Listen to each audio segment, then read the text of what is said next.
CTV News at 5 with Hudson Mack. The robbery today comes ironically on the same day that Victoria Police were heralding the success of a 6-week crime enforcement program in the city's downtown core, targeting drug dealers. Vic PD arrested several of them, concentrating efforts on one particular intersection, the one of Douglas and View Streets, which local businesses say is a crime hub. Police say they stepped up their enforcement after concerns over safety, with several stabbings in the area and a homicide at the intersection last November. Over a 6-week period, Vic PD gathered evidence on 9 drug-related files. They're recommending charges against 11 people. Our mandate was basically to provide a uniform presence down here. Normal people with nothing other than wanting to get on with their day will walk up to us when we're standing down here and thank us. Thank us for standing here, because it's a little less unnerving to walk this particular 1200 block of Douglas. It's proactive, not just now, but we're sending a message for the whole year. Vic PD says the goal of the enforcement is to target known troublemakers and drug dealers and to get them red zoned, that is, banned from entering the downtown core. Well, if you're an elementary or a high school student in public school in British Columbia, get ready for the potential of no summer break. Year-round school could be on the horizon in the province after the Clark government brought in legislation today to scrap the standard school year calendar. Education Minister George Abbott says the move will take effect in the 2013-14 school year, and it'll give school districts more flexibility to schedule their classes as they see fit. What that means is that some districts could be ringing the classroom bell year-round. Abbott says the ministry will still set a minimum number of teaching hours for students, but he says the schedules and the breaks will be up to individual schools and school districts. What we're attempting to do is to put in place more flexibility. Children learn better when they don't have a long summer break, that a shorter period where they're away from school is better. The legislation also allows students in kindergarten to grade 9 to take a mix of online learning and traditional in-school courses, something that students in only grades 10 to 12 have been able to do until now. The body of a missing Saanich woman has now been found at the base of Mount Washington. The K-9 unit found the remains of 75-year-old Shirley Burstall in the area where searchers had been looking for her this week. Burstall's body was located early yesterday evening, about a kilometer away from where her car had been found. That area had been previously searched. RCMP tells CTV News that the search was a difficult one and a challenge because of uneven terrain and high brush. At this time, we cannot make a positive identification, but we are out here in this area today looking for Miss Burstall. Again, we have to make sure that we go through and make a positive identification, but there's every indication that this could possibly be the woman we're looking for. And indeed it is. Burstall's son says the news comes as closure to the family. RCMP do not suspect foul play, and they do not yet know how long the body may have been there. As we first reported last night, the Mounties had received a tip that Burstall's car may have been parked at the base of Mount Washington since April 5th. Now to the investigation into the deadly sawmill explosion in Prince George this week and the growing concerns over the combustibility of sawdust in other BC mills. It has not been confirmed yet, but it's widely believed that the dust levels in the mill were a contributing factor in Monday night's explosion. The Lakeland mill was processing wood that had been ravaged by the mountain pine beetle, and the wood was extremely dry. So was the mill that exploded in Burns Lake in January, killing 2 men. The industry is now being ordered to clean up.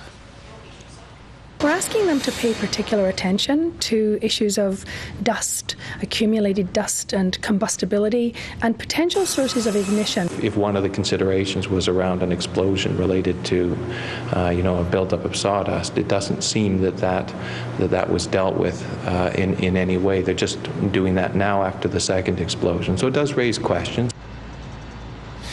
WorkSafe BC inspection reports at both mills showed that there were concerns about dust levels. In February, following a small fire at Lakeland, the mill that blew up Monday night, the inspector noted that there are accumulations of piles of wood dust in various areas of the mill. We reviewed the requirement to prevent the accumulation of hazardous amounts of wood dust. And that report came just weeks after the explosion that happened at the Babine mill at Burns Lake. Well, despite the intense public pressure for answers as to what caused the fire in Burns Lake, WorkSafe BC says it could still be months before it releases the results of that investigation.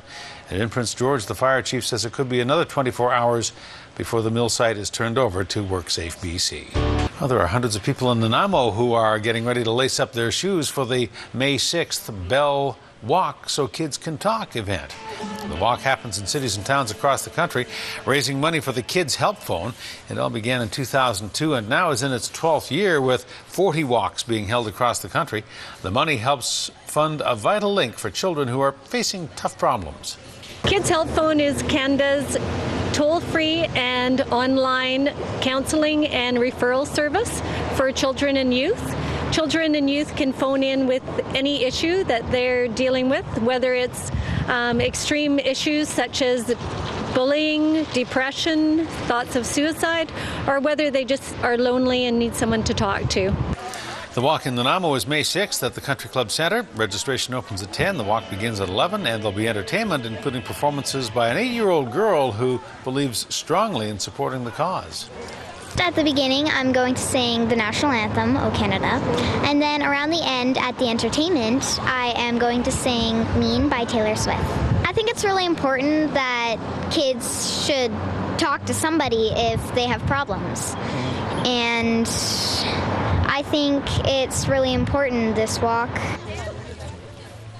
There are walks also being held in Victoria and in Vancouver on May 6th. If you'd like to register or get more information, visit walksokidscantalk.ca. The Victoria mother of a Canadian soldier who committed suicide described his final days today at a public hearing into his death. The family of Corporal Stuart Langridge is accusing the military of trying to cover up the truth about their son's suicide and not doing enough to help him when he was alive. Now we just realize he died a very sad, lonely death. I think he died of loneliness. Yeah. You know, people turned their backs on him when he needed them, and they were his family. Langridge's mother says when the military called their home in Victoria in March of 2008, she knew that her son was dead. Sheila Fines told the public hearing in Ottawa today that Langridge had always wanted to be a soldier. But following deployments to Bosnia and Afghanistan, Fines says her son was diagnosed with post-traumatic stress disorder. She says 2 days before his death at the Edmonton barracks, she was told not to worry because Langridge was under constant supervision. The military says it has since changed procedures around handling soldier suicides since Langridge's death, including handing over the suicide note as quickly as possible, something that was not done in this case. Well, BC's Education Minister says tonight the province is going to take every possible step to protect teachers who choose to continue volunteering with students and doing extracurricular activities during the Teachers' Job Action. George Abbott made the comment about that today after learning that the Nanaimo District Teachers Association has informed its members they could face disciplinary action for volunteering after the teachers voted to withdraw all extracurricular support. Everyone has the right to volunteer in this province, and no one has the right to tell me or to tell you or to tell any teacher in the province when and where they can volunteer. And to have this suggestion that somehow they will be drummed out of the teaching profession because they volunteered, I think is singularly unfortunate and I think is borderline irresponsible. Teachers across the province voted 73% in favor of withdrawing all of their support for extracurricular work as part of their ongoing contract dispute with the province and their fight against the Back to Work Bill 22. Qualicum Secondary School in Qualicum Beach is preparing to launch a specialized music academy as part of its high school program in the hope of drawing students from up and down the island and from around the world. The school's music program is highly regarded and the board has given approval to expanding it. With a firm marketing plan, KSS has been in danger of being shut down in recent years because of declining enrollment. It hopes that the music program will reverse the trend. Tuition could be charged for both local and international students attending the specialized program, which would be built into the regular high school curriculum. We're going to go with the students we have currently in our combo program within our school structure, some students that are coming into grade 9 next year. And then the plan would be, and we've had some students from Bolinas in the past play with our students. That would be a district-wide program. And then what we're planning on doing is, it takes a while to get brochures, pamphlets, connecting with our international program. The Music Academy is expected to launch at Qualicum Secondary this fall.